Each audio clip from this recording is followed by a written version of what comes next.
علیکم ورحمۃ اللہ وبرکاتہ۔ حامد و مصلیہ۔ حضرت ناظم صاحب سے درخواست ہے کہ مولانا شکیب صاحب کی سفارش پہ 2 منٹ اضافی بھی دیے جائیں۔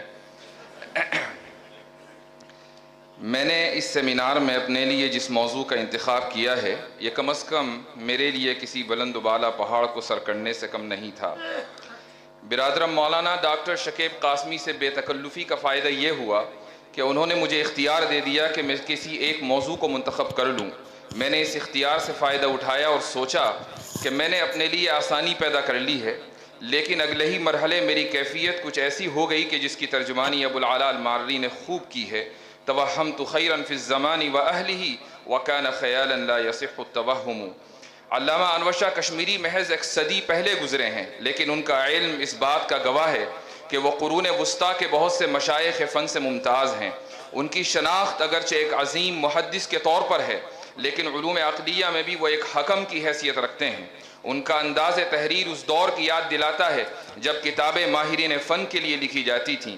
حضرت علامہ کشمیری رحمہ اللہ کے مجموعہ رسائل میں ایک رسالہ مرقات الطارم لحدوث العالم کے نام سے شائع شدہ ہے۔ میں نے اس نیت سے اس رسالے پر کچھ لکھنے کا ارادہ کر لیا تھا کہ اس بہانے سے رسالے کا مطالعہ بھی ہو جائے گا، لیکن بہت جلد ہی مجھے اس حقیقت سے آگاہی ہو گئی کہ یہ رسالہ عام رسائل کی طرح نہیں ہے۔ یہ ملا صدرہ کی حکمت متعالیہ، امام غزالی کی تحافت الفلاسفہ، ماتریدی کی کتاب التوحید، اور پھر آگے چل کر شاہ ولی اللہ دہلوی کی حجت اللہ البالغہ، شاہ اسماعیل شہید کی عبقات اور شیخ احمد سرہندی کے علوم و معارف کا خلاصہ ہے، اور اس خلاصے کو ان علماء اور طلباء کے لیے معرض وجود میں لایا گیا ہے جو علم کلام کے معروف و مشہور مباحث سے اچھی طرح واقفیت رکھتے ہیں۔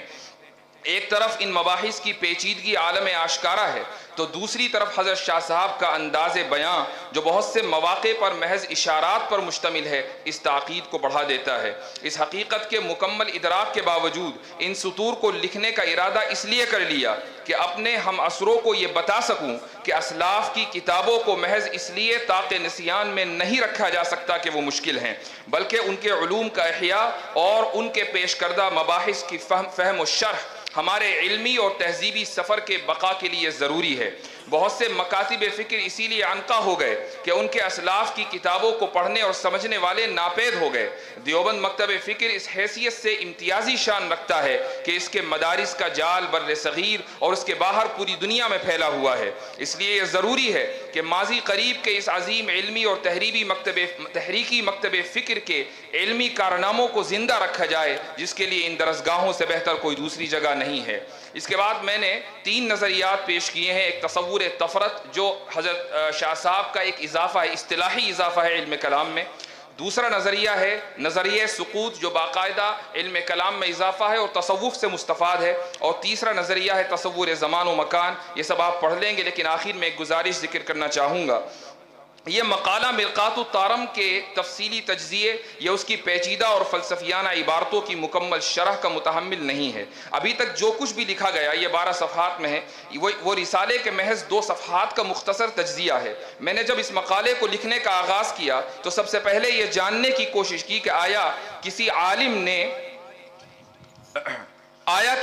نے اس رسالے کی کسی بھی انداز سے کوئی خدمت کی ہے یا نہیں۔ میں تحقیق کرتا ہوا انٹرنیٹ کے ایک عربی بلاگ پر پہنچا جہاں اس رسالے کے تعلق سے گفتگو موجود تھی۔ بعض عرب حضرات اس رسالے کی شرح کے متلاشی تھے اور افسوس کا اظہار کر رہے تھے کہ ابھی تک کسی عالم دین نے اس طرف توجہ کیوں نہیں دی۔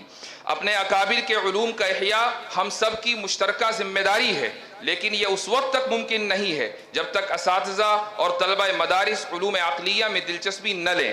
ہو سکتا ہے کہ میرا یہ شکوہ کچھ لوگوں کو گرا گزرے، لیکن میں سمجھتا ہوں کہ ہمارے نصاب تعلیم کو تجدید کے نام پر تضعیف کے راستے لگا دیا گیا ہے۔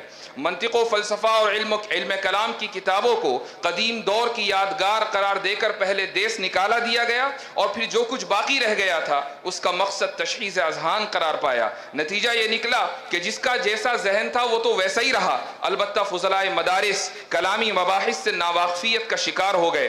ضرورت ہے کہ تجدید و احیاء کی اس تحریک کو سرزمین دیوبند سے ایک بار پھر شروع کیا جائے، اور دنیا بھر میں قائم مدارس کو اکابر دیوبند کے علوم و معارف سے وابستگی کی تلقین کی جائے، حجت الاسلام اکیڈمی اور اس کے پرعزم قائد جناب مولانا شکیب قاسمی کو اللہ تعالیٰ نے موفق بنایا ہے۔ مجھے امید ہے کہ وہ اس بابت ایسے اقدامات ضرور کریں گے کہ ابنائے دیوبند کی موجودہ اور آنے والی نسل ان کی احسان مند ہوں گی، اور اقلیت کے اس دور میں ہمیں وہ علماء میسر آئیں گے جو عالمی فورم پر دین کی دعوت کا فریضہ انجام دے سکیں۔ جزاکم اللہ خیر الجزا۔